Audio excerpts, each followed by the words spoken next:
Welcome, everybody. I am Gustavo Tolosa here from Dallas, Texas, and today we have a super exciting webinar. I know a lot of you. I see you logging in. Thank you for logging in. I am, as you all know, I am a musician. I'm a concert pianist, and I also do the weekly webinars for Dr. McDougall, and I have the honor of doing at least a couple of webinars every month with Chef AJ. And today she's doing an awesome webinar to show all of you finally what her plate looks like exactly and how much she eats and what she eats. And then we have some really good questions for her to answer. And before we get started, I'm going to play a video that many of you don't know, that this extra talent that Chef AJ has. So hold on a second while I set up the video.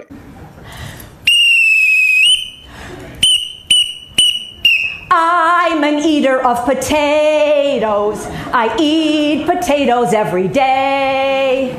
They're the reason that I am so trim, and this is what I get to weigh. Hey, hey, hey, John McDougall has a plan based on carbohydrates. If you eat them, you'll be thin and won't have ass or thigh weight. John McDougall, he's the man. He's as smart as Play-Doh. Eating starch will make you thin. Just eat a damn potato.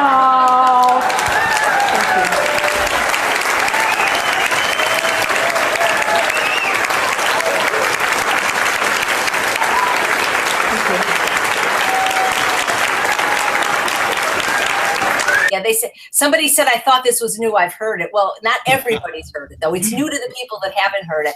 Since it's really hot in here, I need to take off my jacket, but I want to thank Robert Cheek from Vegan Bodybuilding and Fitness for giving me this really cool, really soft, comfortable jacket. Thank you, Robert. He is awesome. He's a plant-based fitness guru and bodybuilder.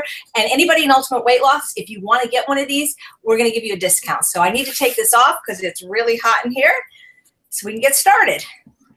Well, take off more stuff. This shirt, a lot of people think this is the only shirt I own because I wear it a lot, because I'm told I look good in pink. I got this from the Vegan Health and Fitness people. They have a wonderful magazine. So, oh, by the way, these earrings, since we're going to be talking about whether potatoes make you fat, I don't know if you can see, these are potatoes. My earrings from Jackie Shook, a wonderful chef and Ultimate Weight Loss member. So tell me when you want me to start, and I will get started. Very good. We're ready to go. Okay, so thank you so much for watching. I'm Chef AJ. You know, on February 2nd, 2011, my book Unprocessed came out. And I put in the last page of the book that if there was anything I could do to assist you in your journey to optimum health, please email me. So I put my email in the book, never realizing that people would actually email me. And I probably get at least 200 emails a day. And at first they were mostly about recipes or asking me questions about different cooking techniques. So the last 4 years, I lost 50 pounds and I have kept them off. And now people always want to know how did I do it and what do I eat? So we do a lot of these videos, and many of them are already available. You can watch Easy Meals to Make You Thin, Easy Meals to Keep You Thin, lots of free content available. But every day people say, what exactly do you eat? How much? So I sort of would show you what my plate looks like, because I don't believe in portions, at least if not if you're eating the right food.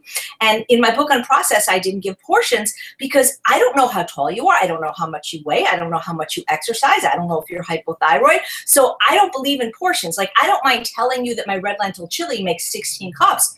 I don't know what a serving is because also I don't know how hungry you are.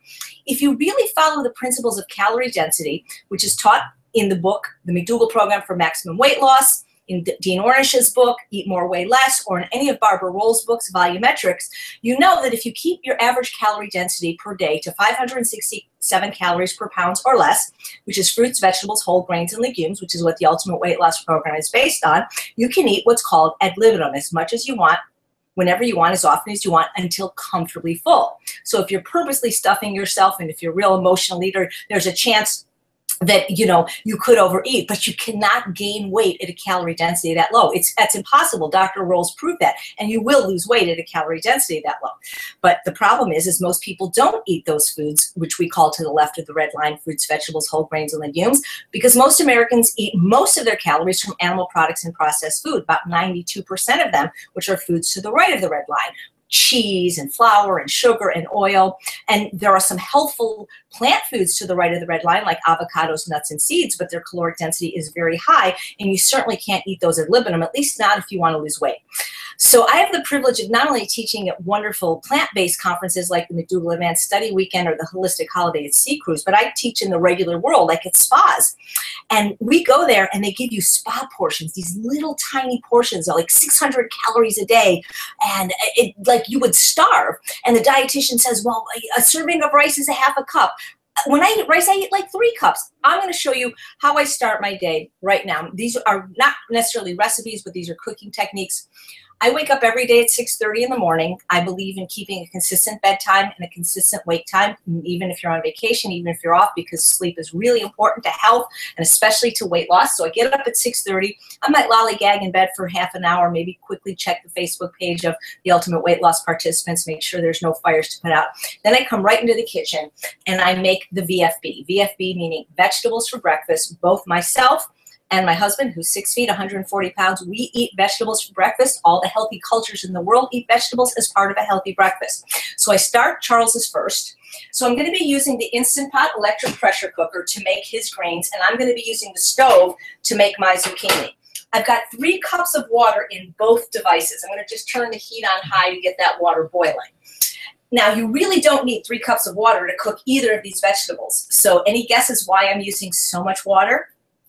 If you've heard me speak, you know it's because I want that broth. In the South, they call it pot liquor.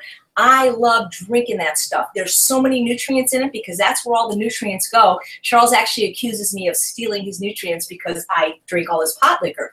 You really only need about a half a cup of water to cook either of these vegetables, but I want that stuff to drink in the morning. It's cold and it's warm and it's delicious, meaning it's cold in the morning. The broth becomes warm. And even if you don't want to drink it, if you think it's disgusting, use it to make your broth or even use it to water your plants, except don't water your plants while it's hot. They do not like that. So in my Instant Pot electric pressure cooker, which I love because it has a stainless steel insert, which you get $50 off if you use my name, AJ. And by the way, the 8-quart model will be available in a couple of months. This is the 6.33 quart. Charles likes this stuff called Cruciferous Crunch. It's a 10-ounce bag of kale, Brussels sprouts, broccoli, green cabbage, and red cabbage. If you don't live near a Trader Joe's, you might not be able to find it, but eat whatever vegetable you like. So I'm going to just put it in the pressure cooker, close the top. I only know one button, the manual button. That's all I ever learned. So I'm going to put it on 5 minutes.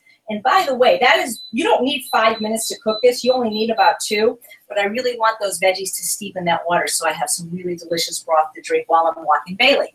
So my water is already boiled here. So my VFB is very often zucchini or yellow squash. I buy the bags at Costco organic. They're 3.5 pounds, and I eat half of it, so I guess that's almost 2 pounds, 1.75 pounds to be exact. I'm in a hurry in the morning just like you guys. I often make several days of VFB and VBD, vegetables before dinner, in a row, often having the balsamic Dijon glazed Brussels sprouts, which you've seen me do. You can watch that on my television show, or the oven roasted ratatouille, which you can see on the first webinar I did with Gustavo. But I cut my vegetables up in advance so that when I wake up, it takes just a little bit of time for the water to boil. I just put them in my steamer basket. I'm going to put this top on, and I'm going to set the oven timer for 8 minutes, and here's why. It takes about 10 minutes for the zucchini to steam to my liking. I like it rather al dente. And how long you steam any vegetable is going to depend on how you like it. Some people kind of like it mushy. Some people like it firmer. Some people like it raw. I love the Instant Pot for almost everything, but not for cooking zucchini. It just turns to mush even on 0 minutes. So I'm using my steamer pot for that. How long you cook it also depends on how thick you slice it. Little thing of zucchini. So however you cook your vegetables, whether it's roasted or steamed or even in the Instant Pot, try to get a consistent size. And so I just know from trial and error what I like it as.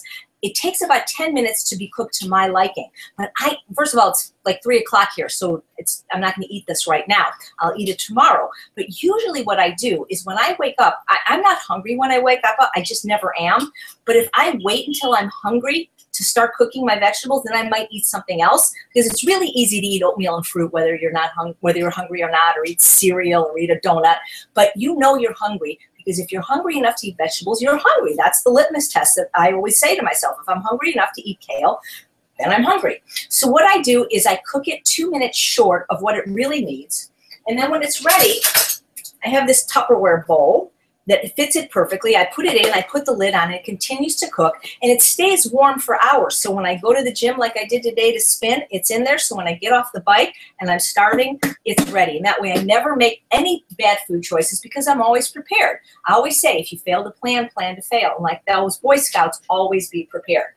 So now, if it was morning time, I would be doing other things in this 8 minutes. I would be getting Bailey's breakfast ready. I would be getting Charles's lunch ready. If the dishwasher needed emptying, I would be doing that. But instead, right now, I'm going to be talking to you.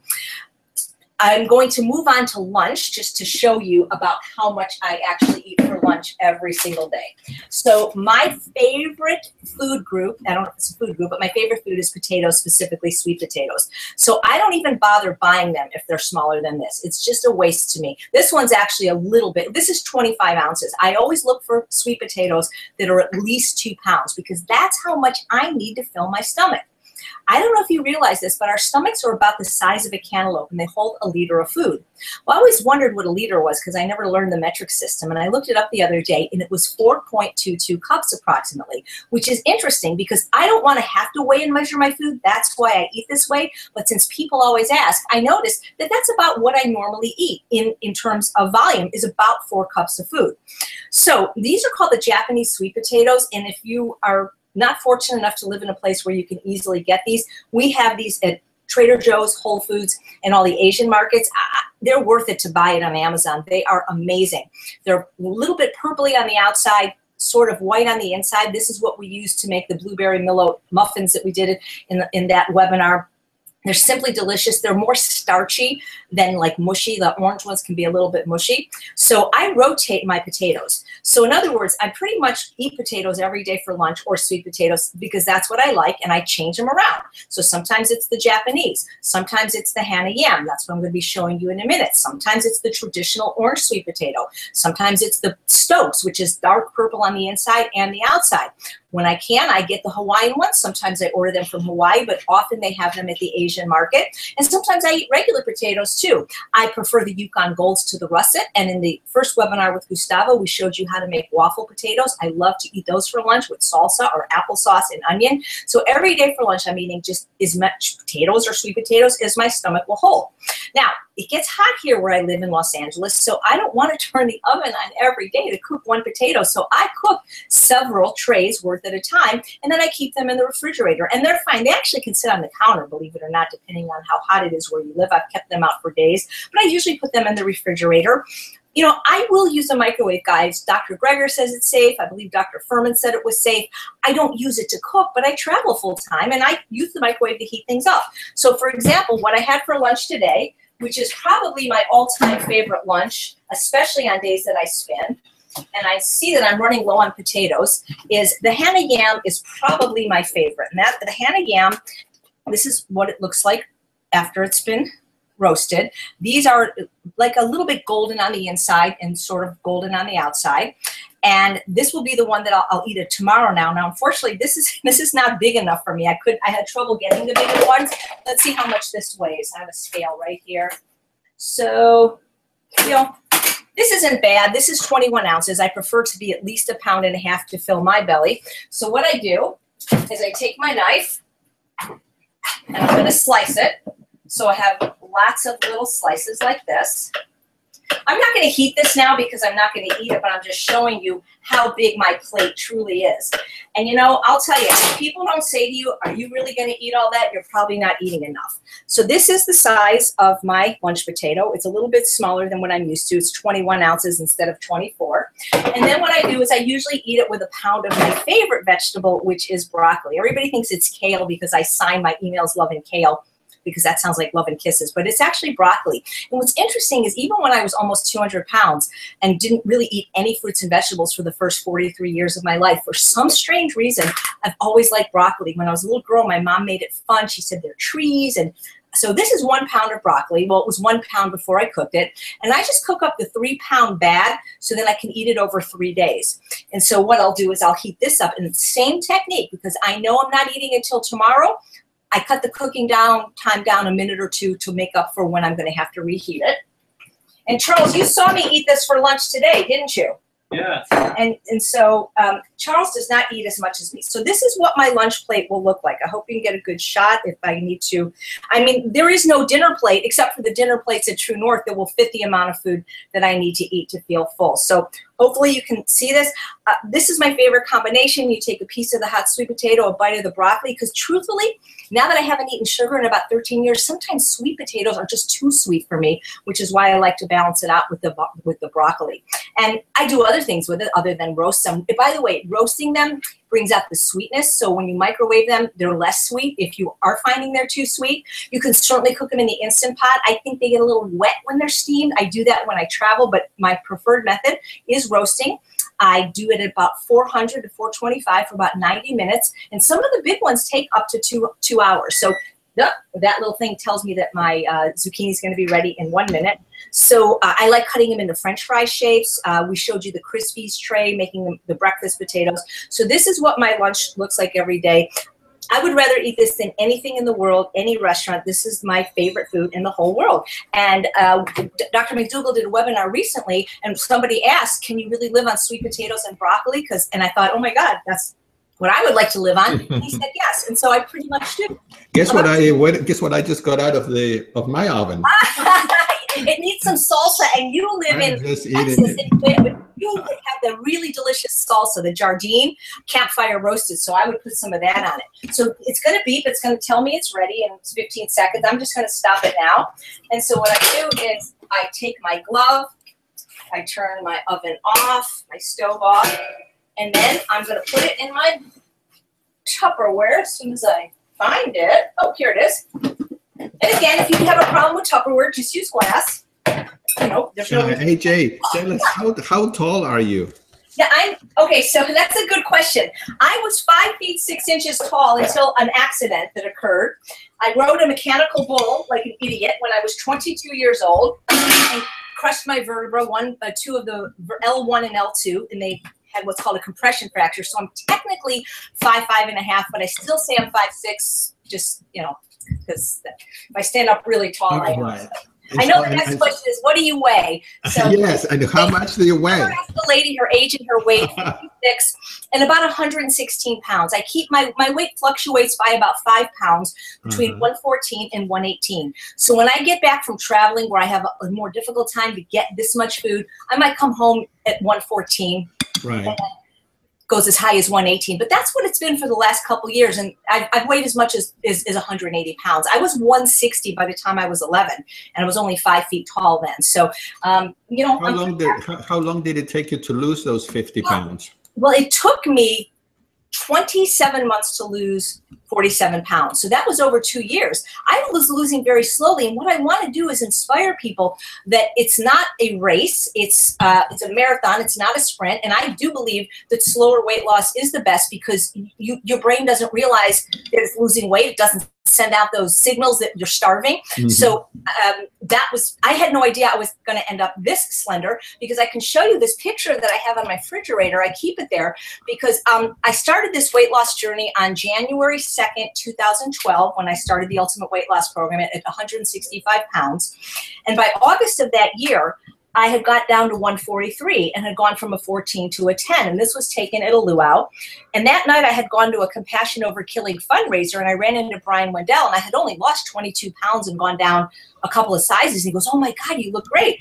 And actually I was pretty happy. I didn't know it was going to go down to a 4. I was like, oh, this is great. You know, I'm feeling good. But that's the thing is if you really, like Dr. McDougall says, it's the food. If you eat the food, your body will find its trim ideal weight. So here's my breakfast vegetables, and it's not breakfast time, so I'll eat these tomorrow, and that's not a problem. So the pressure cooker's almost done. So now what I'm going to do is, it's too hot to drink this now, but I started with 2 cups of water. Now I have about 2 cups of pot liquor in here. So if it was cold, I might drink it now, but I'm going to save that. And what I could do is use it again tomorrow to make my vegetables, and then it's double strength pot liquor, or just save it for when you have to make a recipe that calls for broth. It's free, it's delicious. And what's really cool about pot liquor is that it all tastes different. So the one from the zucchini is going to taste sweet, really, really sweet. The one from the greens is going to have like a dark, robust flavor. I'm becoming like, I've never drank wine, but I'm becoming like an aficionado because I can really tell the difference in pot liquors. And you know, I know a lot of people are addicted to their morning coffee and tea. If it's caffeinated, that's why you have to have it. But part of it is the ritual of just having something warm and comforting in the morning, and that's what people like. And a lot of people have water with lemon or apple cider vinegar, but I'll tell you, pot liquor, man, that's the way to go. And yep. So some people are asking if you snack. Not really, because my feeling is again, I operate under the premise that if I'm not hungry enough to eat vegetables, I'm not hungry. And I believe that for most people, that if you're snacking, you're overeating. If you feel the need to snack, if you've eaten a substantial meal, like this for example, I mean, this is going to keep me full for a minimum of 4 hours, maybe 6 hours. I don't want to deal with calories. I don't believe in it, but I would say this is, I don't know, 500 or 600 calories. You know, if I have to snack, then that means that I didn't eat enough. And I particularly didn't eat enough starch. And so I guess you could call the vegetables that I eat before dinner maybe a snack, but I eat another pound. We recommend in Ultimate Weight Loss a minimum of 1 pound of non-starchy vegetables for breakfast. That doesn't mean that's all you eat. You eat your starch afterwards. If you want your oatmeal and fruit or your rice and beans, that's fine. And another pound before dinner, because usually the longest time is between lunch and dinner. So I guess you could say that's a snack. Usually my second pound, well, actually, I eat 4 pounds of vegetables a day, non-starchy vegetables. They're between 73 and 100 calories per pound. And that's in addition to any salads I eat or vegetables that appear in recipes. But usually between lunch and dinner, when I start to get a little bit hungry and my husband is coming late from work, then my favorite is the carrots that are purple. I love the purple carrots. So I guess you could say that maybe I do snack, but if I snack, it's only on non-starchy vegetables, not on fruit, not on anything else. So pressure cooker's ready. So release the pressure.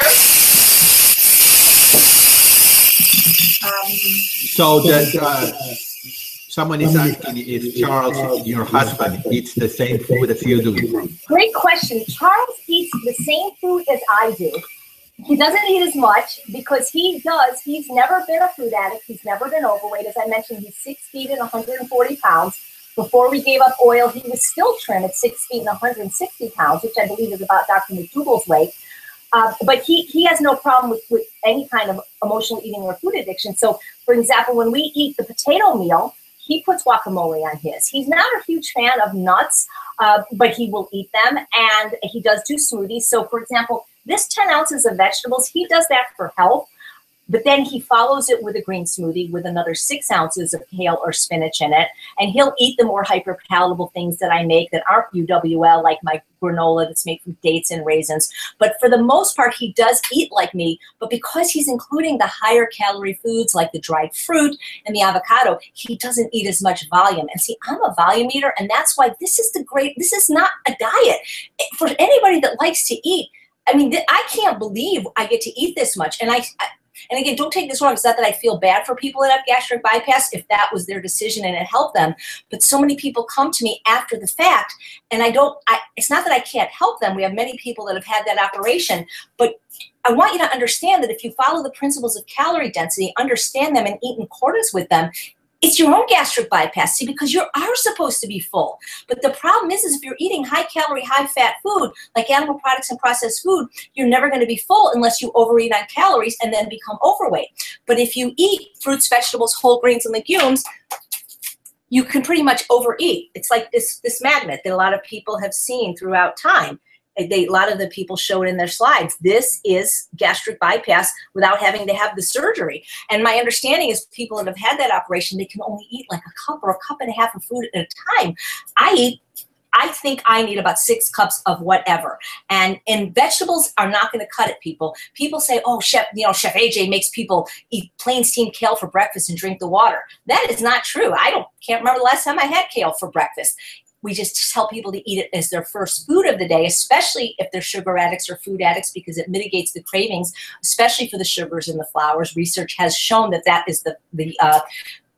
that's true. But you need to eat starch. This is a starch-based program. The Ultimate Weight Loss Program is the same diet that is taught in Dr. McDougall's Maximum Weight Loss Program, but where it's different is it's a program. It includes support. That it's not a book. Yeah, it will be. And so it is so even if I eat 4 pounds of non-starchy vegetables a day, 2 of them were zucchini. That's less than 150 calories. So let's say I eat 400 calories of vegetables a day. The rest of my calories are coming from starch. I don't eat a lot of fruit. Not that fruit isn't unhealthy. We're going to show you some fruit in my next recipe, but because the most satiating macronutrient is carbohydrate, it's starch. And without starch, there's no satiety. If you look at the satiety index developed by Dr. Susanna Holt, the most satiating food is the potato. Actually, it was the white potato, which I'm not averse to eating. I just happen to prefer sweet potatoes. So you will not be full eating fruits and vegetables, or you'll have to eat all day. And even if you would get full, physically full, you will not be satisfied. Starch is what cuts off the hunger drive. That's why people can't stop eating, because they're not eating starch. And any diet style that has you limiting whole starch, complex carbohydrates like potatoes, rice, beans, or squash, run as fast as you can. So this is ready now. Do you use any ketchup or mustard or anything on the sweet potatoes? Okay, so in my broccoli thing, no, I love it just like that. However, when I'm doing the other kind of sweet potato, the orange one, what I love to do is stuff it with things like corn and black beans and kale, and then I would probably use salsa over ketchup. I can't find a ketchup that has no salt unless I make my own. Most of them have sugar, so I generally use salsa. That would be probably my favorite condiment. I do have the ones from Texas with little salt. They're so good. But, you know, the thing is the longer you eat simply, the more simple food tastes good. And it's so funny, when Gustavo came to the mayor's house when we were in Dallas, I think we had some rice and some beans, and it's like, you were like, I need some broccoli. It's like, when you eat this way and don't include the hyperpalatable high-fat foods and processed foods like sugar and flour, you actually crave these foods. It's crazy that I can go 43 years, not eating fruits and vegetables, and now that's all I want. Like, I mean, my husband used to joke that I was the only vegetarian that didn't eat fruits and vegetables, that I thought Skittles were a fruit. And now I buy these heirloom tomatoes in 4 colors, and I honestly think I'm eating candy. It's crazy. So now, again, we're going to save this for Charles's breakfast tomorrow. And don't feel like you can't cook a few days worth at a time. And so what I'm going to do is take it out. Cruciferous crunch for people that just, and by the way, you don't have to eat any vegetable you hate. Like, for example, I really don't care for mustard greens, and I'm not going to eat them. But the thing is they say that it takes about 15 times to try a new food for it to become a preferred food. And so sometimes it's how it's prepared. But we've found in the Ultimate Weight Loss Program, particularly my partner, John Pierre, that the more junky your diet, the less you're going to like these dark green bitter vegetables. And if you give it time, eventually you will like it. Once you alkalize, you will actually like them. But this cruciferous crunch is very neutral. It's very mild. What are some of the seasonings?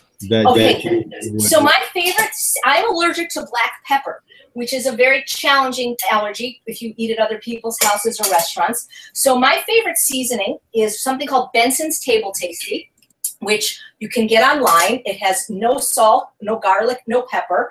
It's called Table Tasty, and that's my favorite. But I'll tell you, I really like things plain because I can really taste food now that I'm not eating other things. So when people say, oh, I can't eat a pound of vegetables, really? I mean, you can't eat this? It's like, it's nothing. It's like, it's too small. So now I'm going to save this broth or pot liquor. And here's what I do in the morning. So this is a coffee cup, but it doesn't have coffee, but I got it at Bed Bath & Beyond. It holds 2 cups. And then I'm going to steal my husband's liquor and nutrients. That's why he's not as big, as strong as me. And I'm going to put it in this cup. And then I walk with Bailey for about 45 minutes, and I drink my pot liquor. And it's absolutely delicious, but I'm not going to drink it now because it's too hot. Now, I want to show you one of my absolute favorite meals, which could be for breakfast, lunch, or dinner, but I generally have it for dinner. So I'm going to share with you, if you've ever heard my lecture, The 7 C's to Success, which was based on the people that were successful affecting permanent dietary and lifestyle change, this is called the 8 S's to superior salad satisfaction. And I'm going to show you how to make the most delicious salad in the whole world by using these 8 S's, these 8 secret S's. And if you put all these things together, you are going to learn to fall in love with your salads. I love this so much that I would eat this every day for dinner. A lot of times Charles eats things that I don't eat, like burritos, or pasta, you know, like gluten-free pasta, things like that. So I'll have this as my meal, and it's delicious. We just had our 21st wedding anniversary, and this was what we had last year as well. So to start your superior salad making, my favorite bowl is being used for something else right now, so I'm using an alternate bowl, but I usually wouldn't use one that's quite this deep. A lot of people think you shouldn't use plastic for this. I've been using it for 8 years and I haven't died yet. So if you want to go get an expensive wooden bowl, you can. They'll tell you you have to season it with oil. Don't listen to people like that. They'll tell you you have to season your waffle iron with oil. Not at all. So you need a bowl and you need a tool. This is called an ulu. You can get it at ulufactory.com for $20. I had the privilege of speaking at a vegetarian society in Alaska. They sell these at the airport. So you need this, or you need a mezzalune, which you can also get online. Because what we're going to do is we're going to make a chopped salad. I think a lot of times the reason people don't like salads is because they're boring and they're basically lettuce and tomato, or maybe lettuce, tomato, and cucumber, and everything's cut up different sizes and it's hard to put in your mouth and chew. But chopped salads are the bomb. And if you've ever eaten at restaurants that offer chopped salads or offer regular salads but offer to chop them, it's always like $1 to $3 more to chop it, and it's so worth it. So the 8 S's to superior salad satisfaction. First S is salad. What would a salad be without salad?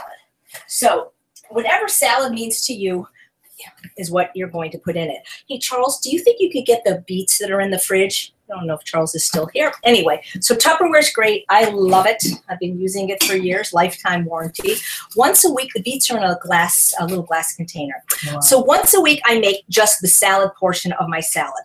And it's whatever you like. This is what I like. Organic romaine, shredded purple cabbage, which I buy already shredded, thank you, and shredded orange carrots. So that's what I put in. Can you find the little cucumbers in there as well? And this keeps for a week, if not longer, in a good piece of Tupperware. And if somebody wanted to just, people came over and they didn't want to chop salad or didn't want to go to the trouble, I mean, this is fine. You could eat this. So I start out my salad with a few handfuls of this, because you're going to see this big salad is going to shrink down to nothing once we chop it. So look in the drawers. It's the cucumber. So I probably will take 1, 2... This is what I'm going to end up eating for dinner. And by the way, this will keep for at least 24 hours since I don't dress it very heavily. I often make this when I go on an airplane in the morning, and then I eat it when I get to my destination. So I took 4 of my own handfuls of salad fixins. So that's the first S to superior salad making. So you've got the salad. So now you need the sweet. And so it's not that I'm against fruit. It's just that I find as a recovering sugar addict, it's really easy for me to just eat fruit, like 5 bananas, or eat tons of banana ice cream. So I eat fruit as dessert, but I like to include it in my meals. So now all the desserts that I'm creating that you've seen in previous recipes, like the blueberry millet muffin or the almost instant apple pie rice pudding, they are fruit, but they're mostly starch-based. So I like putting a little fruit in my salad. So I'm going to put in an apple. If you ever can get an envy apple, they're great, but any fruit that you like will do. I particularly like apples and pears because they're crunchy, but berries like blueberries and blackberries are great in a chopped salad. Those you're not going to chop, though. You're going to put those in later. When I've had no fresh fruit, when I've gotten back from out of town, I've used a can of drained unsweetened pineapple. I've taken some mango out of the freezer and defrosted it, but you need some fruit. So you got your salad and then you got your sweet. Tell us how, for just a second. Tell us how it's going. What? The ultimate. How do you join? Oh, so you go to my website, which is the word eat followed by the word unprocessed.com, and then you click on the ultimate weight loss page. So we've got our sweet. We've got our salad, we've got our sweet. So now we need our salty. You know, we have taste buds on the tip of our tongue for sweet, sour, salty, and I believe bitter. And maybe they're not on the tip, the bitter ones. And then we also like, there's another 5th taste, pungent or umami. So you want to hit all these tastes, especially if you're not using salt. Charles, if the air's not on, can you guys, it's really hot in here, even though we're not cooking. And so here's the salt, since I don't use salt. you want to put something in that is salty. So for example, and I don't have any right now, a piece of celery, maybe a chard leaf or a kale leaf, just something that's going to give it salty. So what do I have in my house that's salty right now that I'll throw in?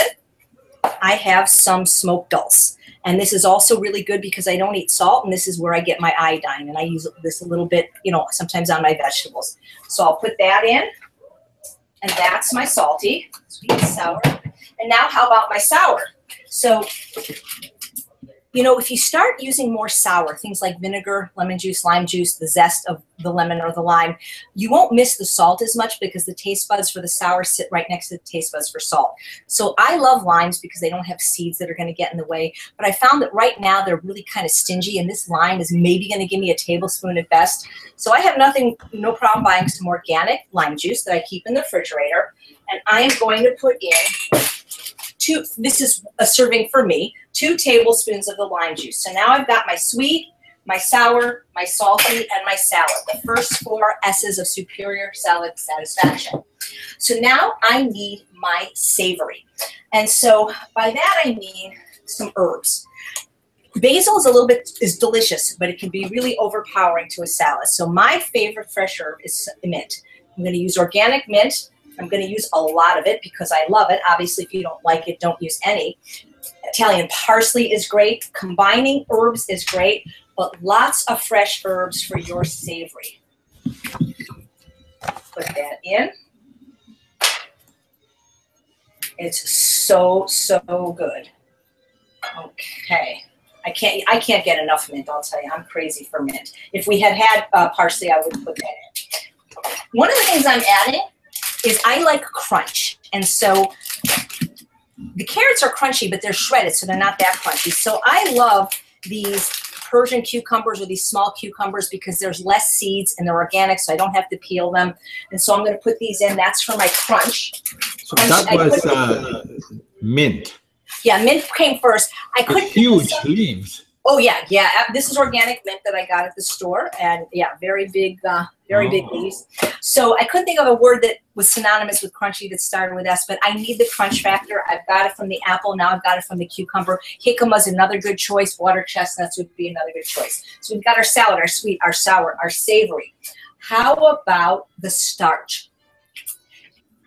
The reason so many people find salads unsatisfying is because they're just vegetables. Remember, no starch, no satiety. That is what is going to make you lean and mean. I didn't believe it either, guys. Trust me, I was fat for 52 years, and until I listened to Dr. McDougall and started eating potatoes, it was never easy to lose weight, and this weight not only was easy, but it was delicious. And that's the other thing. Whatever you do to lose weight, you have to be willing to continue after you lose weight, or you're going to gain it back, which is why 98% of the people do. But this way of eating, this is so satisfying, getting to eat all the potatoes, rice, and beans, and fruits and vegetables you want. Why would you want to eat anywhere else? So, the other thing I like to put in, I forgot, it's just my husband is not crazy about beets. These are shredded raw beets that I shredded with the shredding blade of the food processor. And the other reason I don't put it in the main salad bowl is because it turns the whole salad red. So that's something I do like to add. Once you have beets raw, I'll tell you, you'll never go back to cooked beets. So now my starch. So I cooked this a little earlier in my Instant Pot. This is one of my favorite grains. It's actually technically, I believe, a grass. It's called wild rice. All I did was took a 1-pound bag of wild rice with 4 cups of water, push the multi-grain button on the Instant Pot, and voila. So always cook up a big batch of whatever, whether it's rice or beans or whatever grain. You have to have some starch in your salad.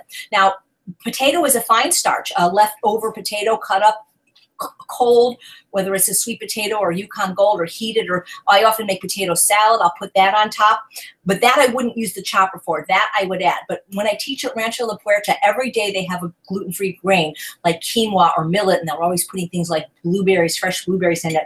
And this is what makes the salad satisfying. And so what I do is I take this after it cools. It doesn't matter if it's hot, because hot and cold together are delicious. a lot of restaurants like California Pizza Kitchen and Cheesecake Factory, they do signature dishes where hot and cold are combined. Like they'll do a pasta at California Pizza Kitchen that's Caesar salad. So it's a cold salad and the hot pasta. Or at California Pizza Kitchen, they have like a hot pizza with a cool salad on top. So it's fine if your rice is fine. And you know, I use microwave rice all the time. I mean, I'm fine with that. But after I cook this up, I'll take what I need for the week and then I'll freeze them in little baggies that are 1 to 2 cups because that's my average portion. So then when I need to make that salad fast, I can. So I always take at least 1 cup. I mean, I always start with 1 cup, but then as I'm eating it, I'm like, not enough starch, and then I'll add some. But I always start with 1 cup. You can always add. So let's see. We've got our salad, our sweet, our salty, our sour, our savory, our starch. Oh, yes. And I seem to be missing, it was 8 S's. I'm going to kick myself when I remember. So one of them is specialty. And this is completely optional, but it sort of makes it fun. By specialty, I mean things that are a little bit either more labor intensive to prepare that you have on hand, or that are just a little bit more expensive that you're not going to use a lot of. So for example, pomegranate seeds would be special. They're delicious, but they're kind of costly if you have to buy them already made. So I wouldn't use them all the time, but they really make a nice addition.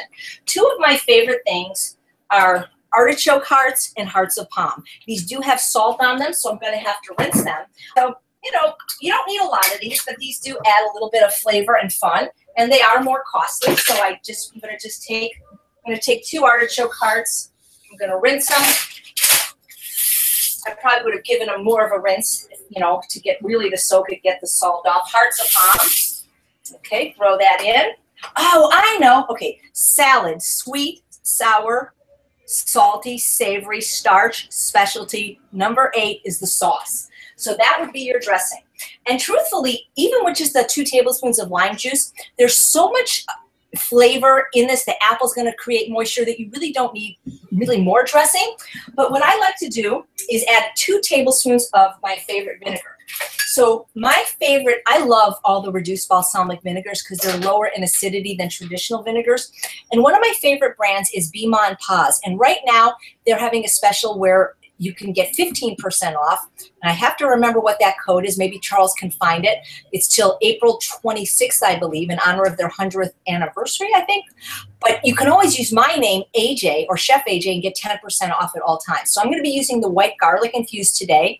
My favorite flavors happen to be this one, the smoke infused, the garlic cilantro, the jalapeno lime, and the cucumber melon. Those are my favorite. They're all good, though. And if you're worried about, like, because they're a little bit more expensive, what you can do is attend a Forks Over Knives Engine 2 conference. I'll be speaking at the one. I'll be with Gustavo October 1st in Dallas. And Terry, Chef Terry, who makes these all by hand, has every single flavor so you can taste it and then make sure that you're going to like it. Also, the Engine 2 conference, Forks Over Knives, will be at the Pasadena Hilton on September 18th. So I'll be speaking at both of these. But if you are in Dallas, we're going to do something special with Gustavo there. So, and if you're in Colorado, contact me because I was told that I need to move to Colorado to be with JP, but I don't know where to go. So if you have any advice, let me know. So 2 tablespoons is all you need. So tell us, do you ever put any dried fruit? Okay, so here's the thing. If you understand calorie, first of all, dried fruit is not unhealthy as long as it doesn't have sulfur added. I'm asthmatic. I have to be careful of those additives and sugar. But realize that dried fruit is 1,300 calories a pound. Fruit is about 200 to 300. So it's very, very calorically dense and the water's been removed. So if you're trying to facilitate weight loss, you don't want to just eat whole food. You want to eat your whole food eaten whole, which is why I don't recommend smoothies or juices or dehydrated foods for people trying to lose weight. If you're not trying to lose weight and you want to throw in some cranberries or raisins or whatever, that's fine.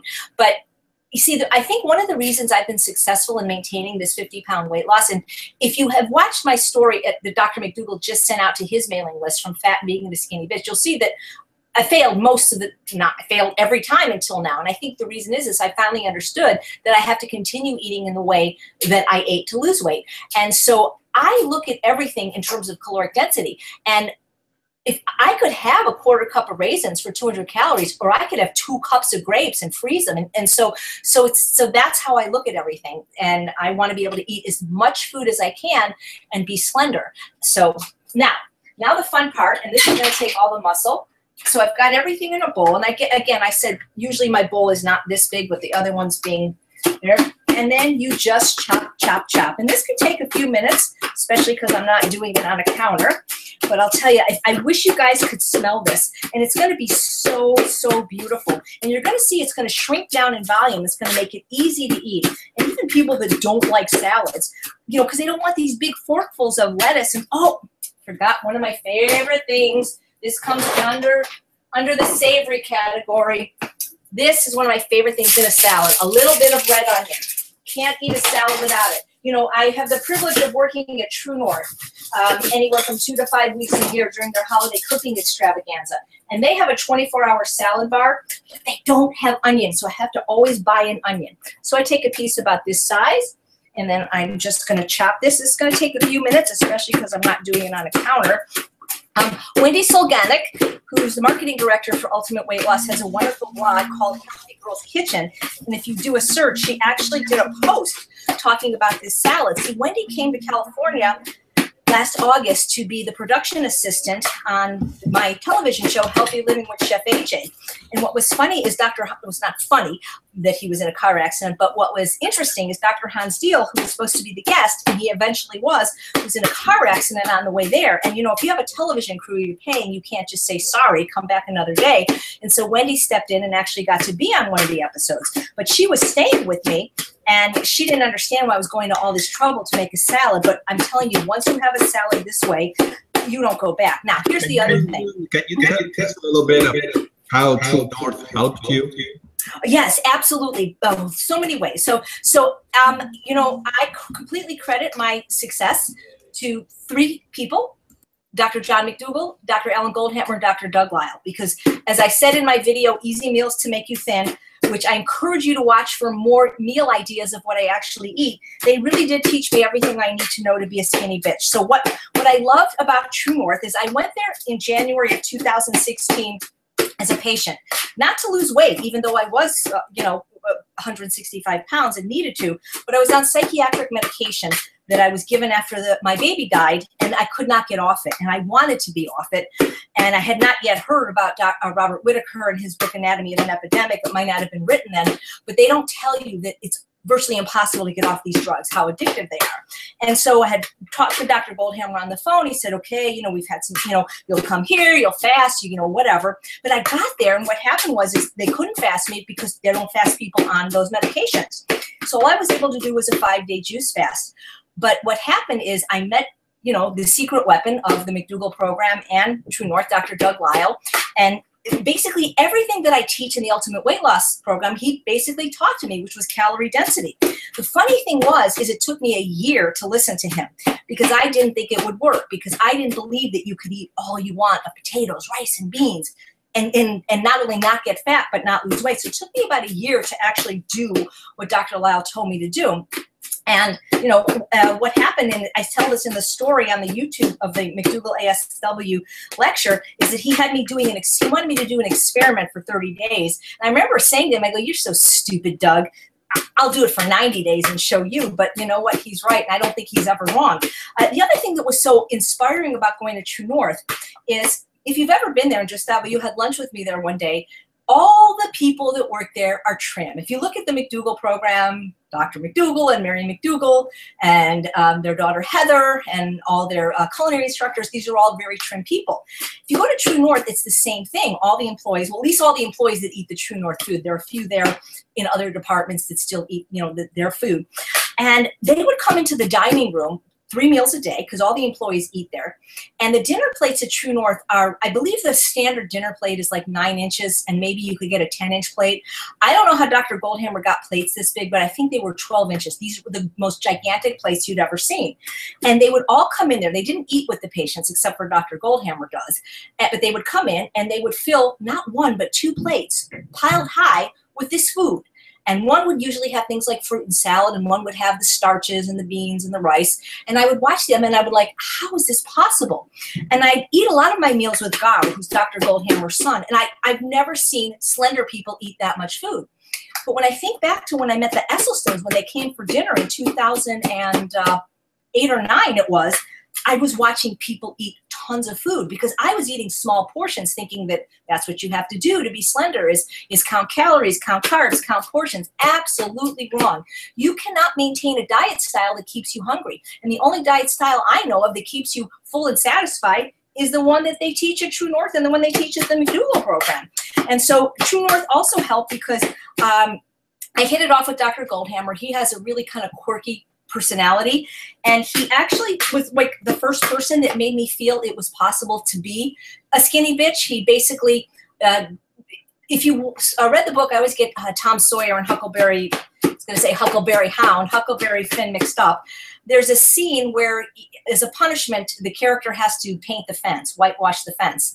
And so he gets all his friends to do it by acting like it's going to be really fun to do his chore.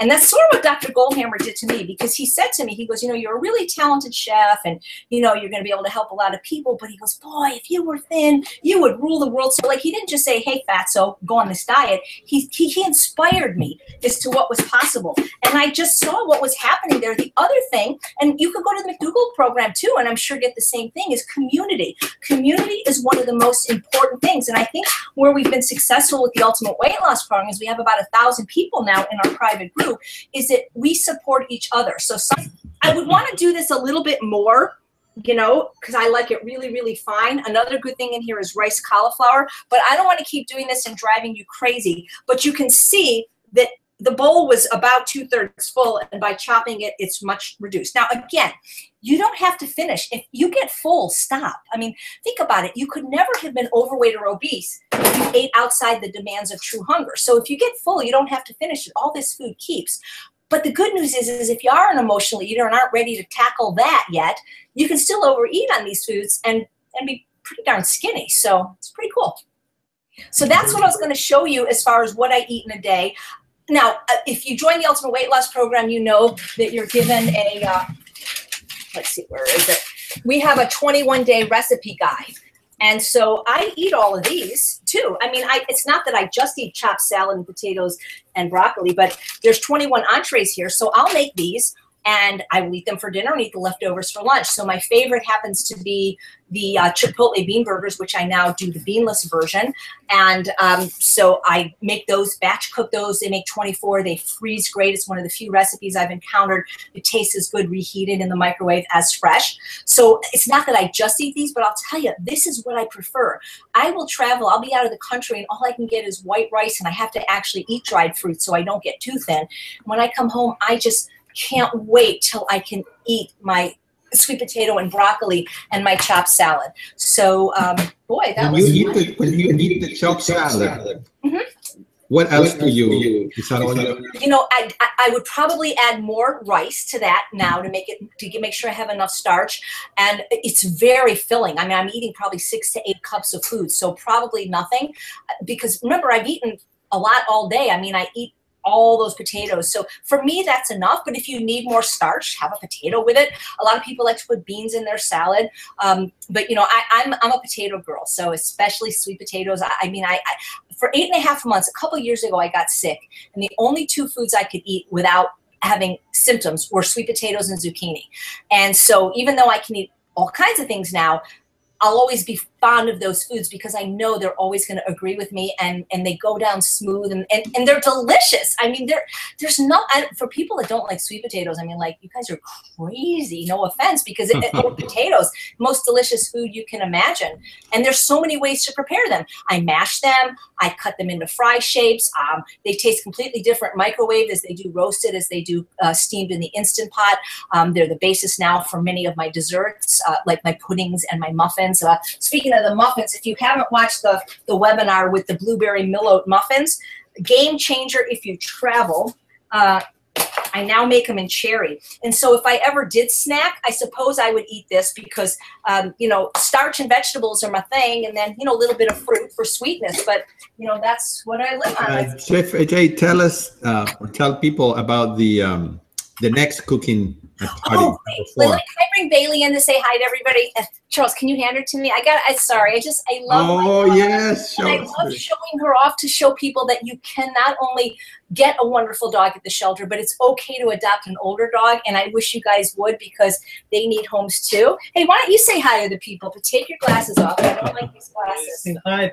Got Bailey here to say hello. I'm just going to see. You can see it's. I used to weigh more than him, and it's really nice not to weigh more than him anymore. This is Bailey. This is our family. So Bailey. Wow. You can have your glass. Isn't he handsome? And I couldn't do this without Gustavo and Charles, because I don't understand technology. Well, we want to thank you first. Let me just take a few seconds this is from me and everybody else, that you're doing this for free. It takes a lot of time, everybody. I don't know if you realize that this may last an hour, but it took a lot of hours ahead of time. Now it's going to take a few hours to do the replay.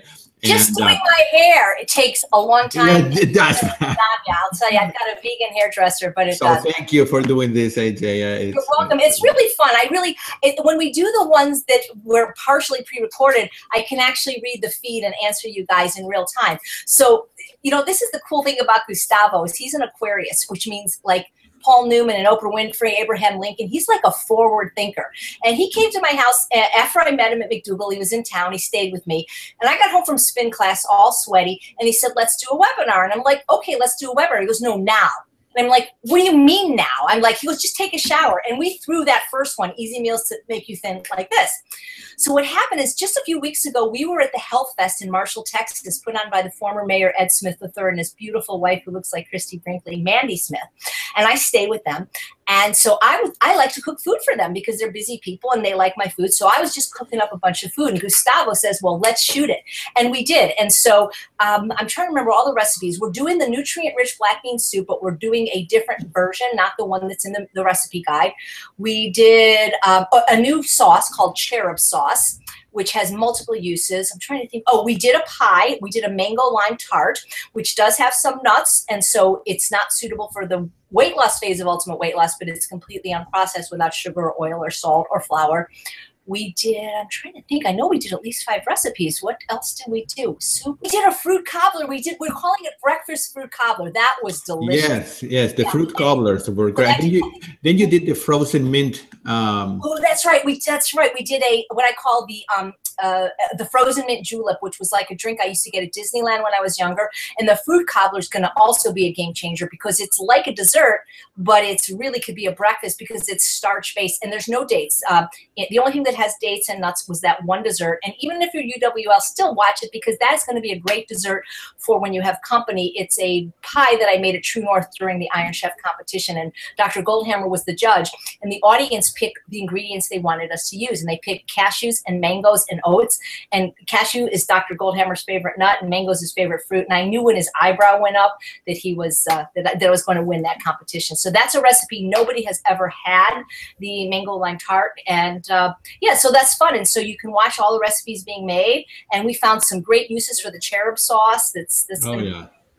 So four new recipes, and one that some people may have heard of, but you've actually never seen me demonstrate. So I always try to make sure if I'm demonstrating a recipe, it's not one that I've done at a previous YouTube or anything like that. So okay, tell us one quick thing. What is wrong with using stevia and sugar alcohols? Well, so it depends on what your goals are.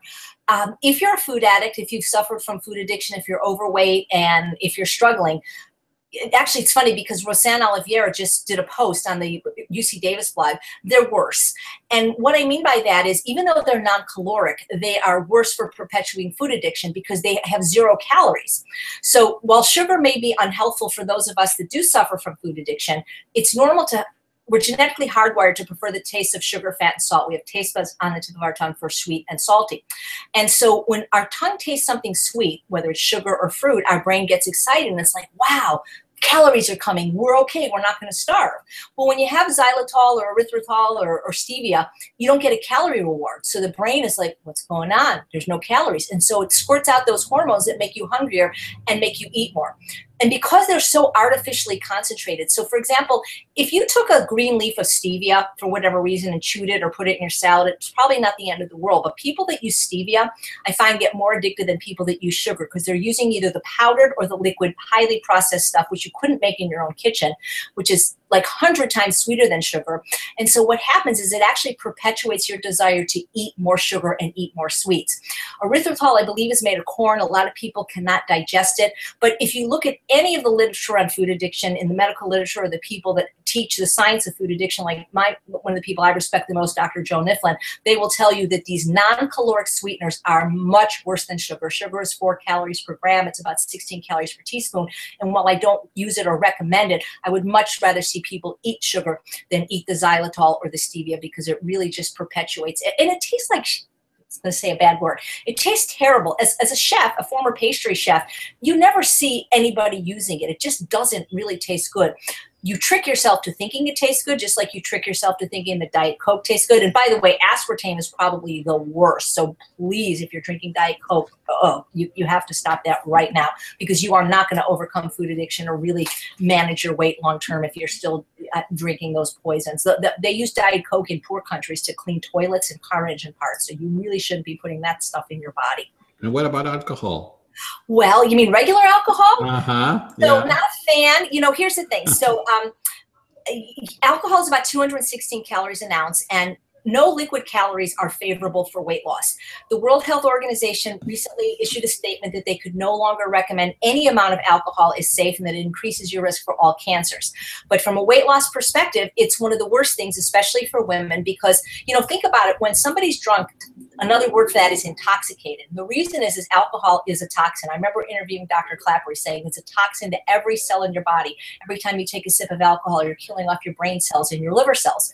So when you ingest alcohol, which is completely unnatural, doesn't exist in nature, all your other metabolic processes stop. So if you're trying to burn that fat in your rear end, you drink alcohol and they're like, wait, danger, Will Robinson, they got to detoxify your system and run that alcohol through the liver. So it's virtually impossible. I don't know anyone that has ever gotten slender, including alcohol, or stayed slender drinking alcohol, unless they're eating small portions. So it's just too calorically dense. It's a liquid calorie. It's not a health food. It's a drug.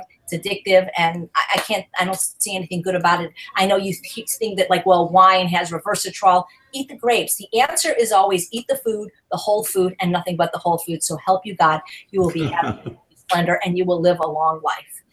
Well, thank you so much. We appreciate it. And hopefully we'll see you soon. I think the next cooking webinar is for April 26th, and it's listed on your website. Great. And if you guys have suggestions for recipes you want, please write me. And again, if you're interested in ultimate weight loss, go to the website and click on the ultimate weight loss. There's some videos. We have a wonderful support system of people. Probably now we have thousands of people that have lost hundreds of pounds, and it's really cool. Well, thank you. Thank you, Chef AJ, and thank you, Charles, so much for. Thanks, guys. Thanks for watching. We'll see you soon. Bye-bye, everyone.